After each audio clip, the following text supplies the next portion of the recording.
নমস্কার। আজকে আলোচনা করব ইনকাম ট্যাক্সের একটি গুরুত্বপূর্ণ বিষয় নিয়ে।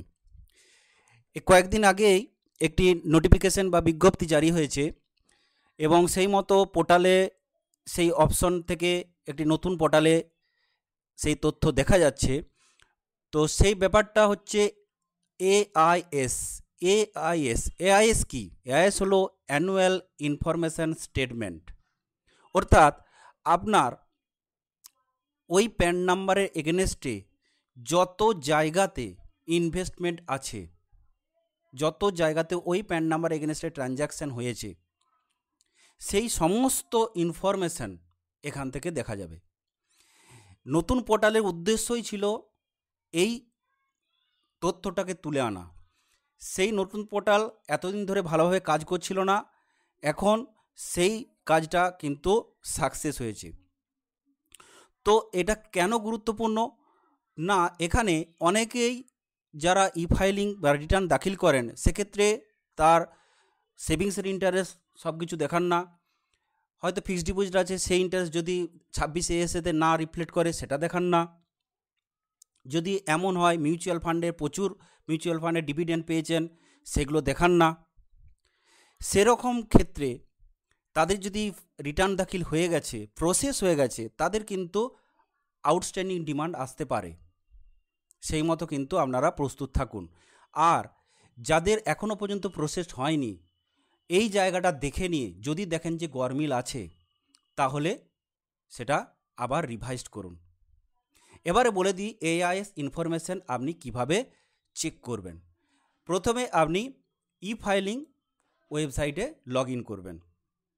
ই ফাইলিং ওয়েবসাইটে লগ ইন করার পরে এখানে উপরের দিকে দেখবেন অনেকগুলো ব্রাউজার আছে, অনেকগুলো অপশন আছে, অনেকগুলি অপশন আছে।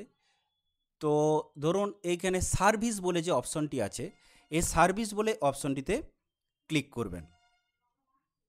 সার্ভিস বলে অপশনটিতে ক্লিক করার পরে আপনারা দেখতে পাবেন, দেখুন আমি ক্লিক করলাম, এখানে সর্বনিচের দিকে যেটা আছে অ্যানুয়াল ইনফরমেশন স্টেটমেন্ট, এখানেতে ক্লিক করবেন।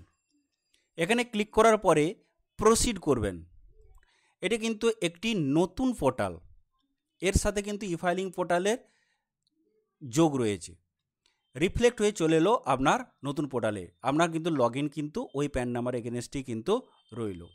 এখানে অনেক ধরনের এখানে ইনস্ট্রাকশন রয়েছে। প্রথমে দেখুন এখানে ইনস্ট্রাকশন এআইএস অ্যাক্টিভিটি হিস্ট্রি, এই ধরনের রয়েছে ইনস্ট্রাকশনগুলো। এখানে রয়েছে view annual information statement, submit feedback on AIS, upload AIS feedback বেকার, এসবগুলো আছে, সবগুলোই আপনি দেখতে পেয়ে যাবেন। আর ট্যাক্স পেয়ার ইনফরমেশন সামারি অর্থাৎ টিআইএস, এটাও কিন্তু আপনি এখান থেকে পেয়ে যাবেন। তো কিভাবে দেখবেন দেখুন, আমি প্রথমে যাচ্ছি এআইএস অপশনটাতে ক্লিক করছি। ক্লিক করার পরে এখানে দুটো অপশন, একটা ট্যাক্স পেয়ার ইনফরমেশন সামারি আর হচ্ছে অ্যানুয়াল ইনফরমেশন স্টেটমেন্ট। এই সামারিটা একবার দেখে নেবেন ডাউনলোড করে, আর অ্যানুয়াল ইনফরমেশন স্টেটমেন্ট এখানে আমি প্রথমে আমি অ্যানুয়াল ইনফরমেশন স্টেটমেন্টটাকে ক্লিক করছি। এখানে ফিনান্সিয়াল আমার দেওয়াই আছে 2021, এখানে আমি ক্লিক করলাম। এখানে ক্লিক করার পরে দেখুন আমার জেনারেল ইনফরমেশন দিয়ে এখানে কিন্তু আমার পুরো প্রোফাইলটা কিন্তু চলে এসেছে। আর নিচের দিকে নামালে দেখা যাচ্ছে পার্ট বি যে অপশনগুলো রয়েছে, এখানে কিছু জায়গা রয়েছে টিডিএস টিসিএস ইনফরমেশন, অর্থাৎ এটা স্যালারির জায়গাটা। দেখুন আমি এখানে ক্লিক করলাম, সাথে সাথে কিন্তু ওপেন হয়ে গেল। এবারে স্যালারিটা কিন্তু টোটাল এখানে প্রতিটা মাসের যে স্যালারিটা এখানে কিন্তু চলে এসেছে। 12 মাসের বা 13 মাসের অনেকে দেখায়, সেটা কিন্তু এখানে চলে এসেছে। 12টা কাউন্ট হয়েছে, এখানে চলে এসেছে, স্যালারি অপশনটা কিন্তু চলে এসেছে। এবারে আপনার স্যালারি ছাড়া আর কি আছে এখান থেকে দেবেন তার পরেরটা, এসএফটি ইনফরমেশান। এখানে ক্লিক করার পরে মজার ব্যাপার দেখুন, এই জায়গাগুলো কিন্তু আমিও যখন রিটার্ন দাখিল করেছি এই সেভিংসের এই ইন্টারেস্ট কিন্তু আমি দেখাইনি। যদিও 10,000 পর্যন্ত আমরা জানি ছাড় আছে, কিন্তু এই পরিমাণ দেখানো হয়নি, কারণ অত ক্যালকুলেশন করে দেখিনি। এখানে কিন্তু যে সেভিংসের ইন্টারেস্ট দুটো ব্যাংকের আছে এখানে কিন্তু চলে এসেছে, যেগুলো কিন্তু 26 এএসএতে পাওয়া যেত না। এবং তারপরেও দেখুন একটা রেকারিং ডিপোজিটের একটা কিন্তু ইন্টারেস্ট রয়েছে 8,164। ঠিক আছে, এই জায়গাগুলো কিন্তু আমার আগে 26S থেকে রিফ্লেক্ট হয়ে আসতো না এবং অনেকে দেখাতো না, এগুলো কিন্তু দেখাতো না। আবার একটা মজার জিনিস দেখুন, এখানে হচ্ছে একটা মিউচুয়াল ফান্ড কখন হয়েছিল, বছর 5 আগে, তার এখানে একটা টোটাল পারচেস অ্যামাউন্টটা কিন্তু এখানে দেয়া আছে। এইটা কিন্তু বলে দিই, এই মিউচুয়াল ফান্ডের যে জায়গাটা, এই জায়গাটা কিন্তু এটা কিন্তু টোটাল ইনকামের সঙ্গে বসবে না, যে আপনি যখন রিটার্ন দাখিল করবেন তাহলে কি এই টোটাল ইনকামটা বসবে না।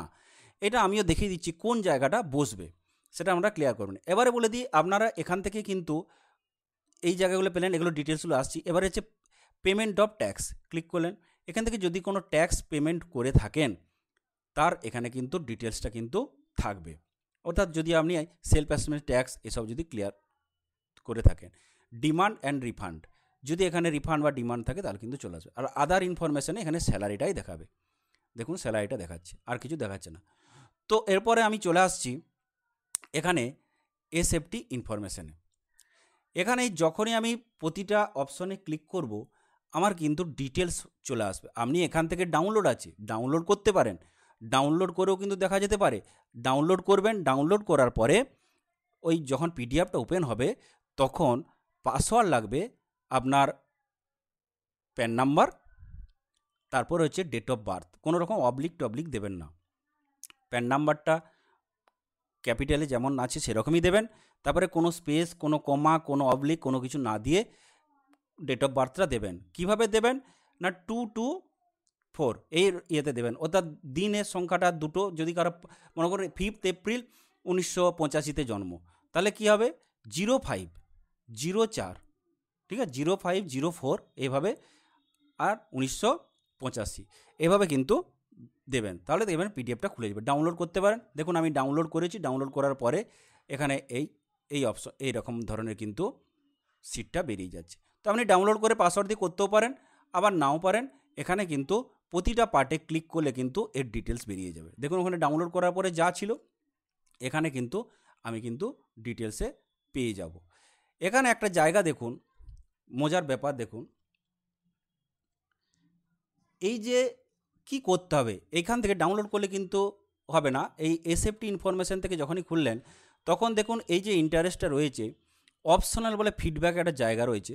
এই ফিডব্যাকের জায়গাতে আপনি ক্লিক করলে এখানে দেখুন চুজ ফিডব্যাক টাইপ অপশন আছে, চুজ ফিডব্যাক টাইপ আমি কিন্তু অপশনটা চুজ করলাম।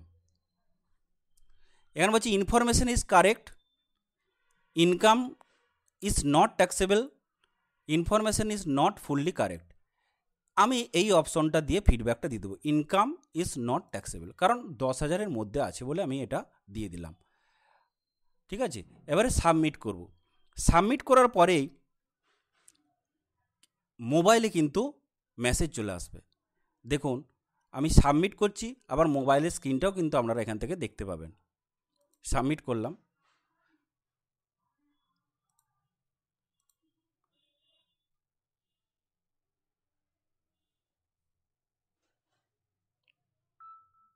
দেখুন মেসেজ চলে এলো সাথে সাথে মোবাইলে। মেসেজটা দেখে নিই কী আছে।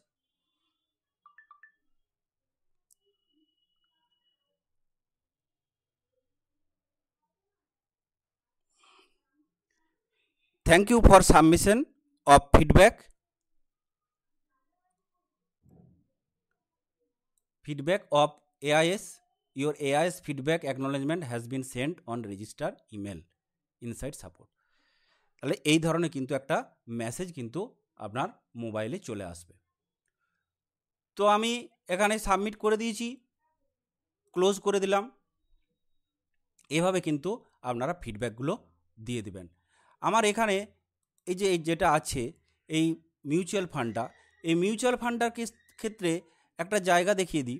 সেটা হচ্ছে মিউচুয়াল ফান্ডটা এই যে 12,012 টাকা যে এসেছে, এই 12,012 টাকাটা কি আমাকে সত্যি কি এটা যদি আমার টোটাল আবার ইনকামের সাথে যোগ হয় তাহলে আমার কিন্তু প্রসেস হয়ে গেছে, তাহলে কিন্তু আমাকে কিন্তু আবার আইটিআর ফাইল করতে হবে, এবং এটা কিভাবে হয়েছে এটা আমাকে দেখতে হবে। কি না, আমি এটা ক্লিক করলাম, ক্লিক করার পরে দেখুন আমি এখানে ফিডব্যাক দিয়েছিলাম যে ইনফরমেশান ইজ কারেক্ট।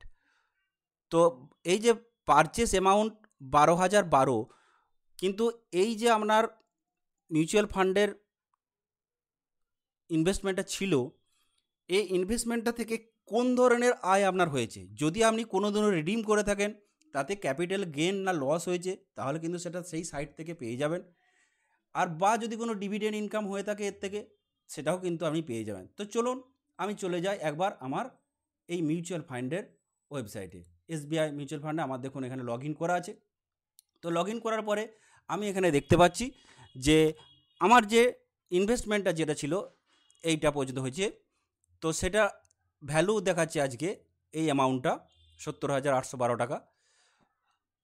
তো দেখুন এখানে ডিভিডেন্ড আর্ন, দেখুন ডিভিডেন্ড আর্ন কিন্তু জিরো, তাহলে ডিভিডেন্ড ইনকাম নেই। ডিভিডেন্ড ইনকাম যদি থাকে তাহলে আপনি কিন্তু আইটিআর 1-এতে কিন্তু আপনাকে দেখাতে হবে। আর যদি ক্যাপিটাল গেন হয়ে থাকে তাহলে কিন্তু আপনাকে আইটিআর 2 দাখিল করতে হবে। এখানে generate capital gain and loss স্টেটমেন্টে ক্লিক করব। এটা কিন্তু স্টেট ব্যাংকের সাইট বলছি, আমি অন্যদেরগুলো কিন্তু বলছি না, স্টেট ব্যাংক মিউচুয়াল ফান্ডের সাইট। এখানে যেগুলো থাকবেন সেগুলো নিশ্চয়ই সেখান থেকে পেয়ে যাবেন ক্যাপিটাল গেন হয়েছে না লস হয়েছে। তো এখানে জেনারেট যখনই আমি করছি, আমি যখনই করতে যাচ্ছি তখন কিন্তু আমার আর কিছু দেখাচ্ছে না, আমাকে বলছে যে কোনো গেন নেই, জিরো। তাহলে আমার এক্ষেত্রে আইটিআর 2 দাখিল করার কোনো ব্যাপার নেই, ঠিক আছে। তো আমি এখানে দিয়েছিলাম ইনফরমেশন ইজ কারেক্ট, আমি এটাকে মডিফাই করতে চাই, যে সেটা আপনার হিসেব মতো করে আরেকবার মডিফাই করে নেবেন, যে সে আমি এইটা মডিফাই করে দেবো, বাকিগুলো কিন্তু এভাবে করবেন।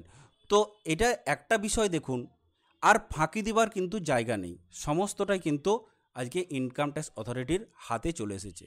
ফলে আপনারা যখন আইটিআর রিটার্ন করবেন তখন খুব ভালোভাবে দেখে শুনে, কোথায় 26 এসে দেখবেন, তারপরে এআইএস দেখবেন, সেই মতো করে কিন্তু রিটার্ন দাখিল করবেন।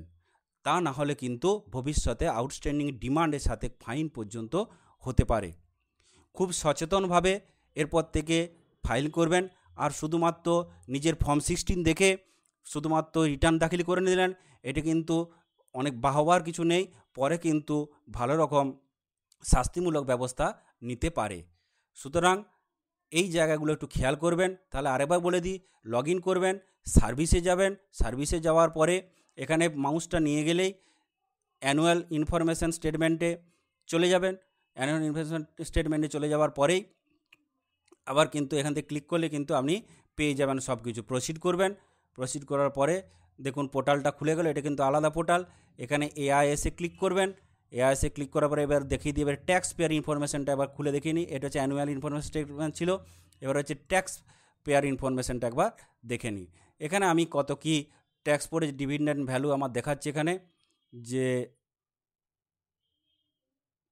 দেখুন স্যালারি থেকে দেখাচ্ছে এই ইনকামটা, ইন্টারেস্ট ফ্রম সেভিংস ব্যাংক দেখাচ্ছে এই জায়গাটা, ডিভিডেন্ড ইনকাম, এটা কিন্তু ডিরাইভ নয়, ডিরাইভ ভ্যালু, ঠিক আছে। তো এটা হচ্ছে প্রসেস 9,000 এত, আর এই অ্যামাউন্টটা কিন্তু ধরতে বলছে, তাহলে এটা ইন্টারেস্ট নিয়ে আমার কোনো চাপ নেই, 10,000-এর মধ্যে আছে। আর interest from deposit, recurring deposit ইনকামটা কিন্তু এই একই রকমই দেখাচ্ছে 8,164, এটা কিন্তু আমার টোটাল যে ইনকাম আছে সেখানে কিন্তু এটা কিন্তু দেখাতে হবে এই 8,164টা। আর এই পারচেসটাতে আমি দেখিয়ে দিলাম যে এইটাই কোনো আমার কিন্তু কোনো ইনকাম এখনও পর্যন্ত আমি যেহেতু রিডিম করিনি তাই কোনো কিছু নেই। তো এরপরে আমরা দেখে নিই, যদি এরকম ল্যাপটপে বা ডেস্কটপে আপনারা এইভাবে করবেন, তো আপনারা যদি আবার দেখিয়ে দিই মোবাইলে আপনারা যদি করতে যান তাহলে মোবাইলেও এটা পাওয়া যাবে, একবার দেখিয়ে দিচ্ছি। দেখুন আমি লগ ইন করেছি মোবাইলেতে, মোবাইলে লগ ইন করার পরে এখানে যে এই 3টে লাইন রয়েছে, এই 3টে লাইনের উপর ক্লিক করবেন। 3টে লাইনে ক্লিক করার পরে সার্ভিসে যাবেন, এখানে কিন্তু ক্লিক করতে হবে, ক্লিক করবেন। এখানে দেখুন নিচের দিকে অ্যানুয়াল ইনফরমেশান স্টেটমেন্ট আছে, এখানেতে ক্লিক করবেন, একই নিয়ম প্রসিড করবেন। এখানে ওই একই ইনস্ট্রাকশান রয়েছে, আর এখানে আমি তারপরে এআইএসে ক্লিক করবেন। এআইএসে ক্লিক করার পরে দেখুন আপনার অপশন দুটো কিন্তু এখানে দেখাচ্ছে, ট্যাক্স পেয়ার ইনফরমেশান আর অ্যানুয়াল ইনফরমেশান স্টেটমেন্ট, এই দুটোতে কিন্তু ক্লিক করলে কিন্তু আমার যেমন ল্যাপটপে ছিল একটু অন্য ধরনের ডিজাইন এখানে ওপেন হবে। দরকার নেই, আপনারা এক কাজ করবেন, এখানে কি করবেন, ডাউনলোড করে নেবেন, প্রয়োজনে ডাউনলোড করে কিন্তু আপনারা দেখতে পারবেন। আমি এখানে একটা জায়গা খুলে দেখিয়ে দিই ওপেন করে, ইন্টারেস্ট ফ্রম সেভিংস। এখানে দেখুন আমার কিন্তু দেখাচ্ছে, একটু স্ক্রিনটা এরকম নিচের দিকে হয়ে আছে। ডাউনলোড করে নেবেন সুন্দরভাবে, কোনো সমস্যা হবে না। উপরে ডাউনলোড অপশনে গিয়ে আপনারা ডাউনলোড করে নেবেন। এই যে দেখুন ডাউনলোড অপশন আছে, এখানে ডাউনলোড অপশন আছে, ডাউনলোড করবেন। ডাউনলোড করার পরে প্যান নাম্বার, তারপরে ডেট অফ বার্থ দিয়ে ওপেন করে দেখে নেবেন, ঠিক আছে। তারপরে কিন্তু রিটার্ন দাখিল করবেন।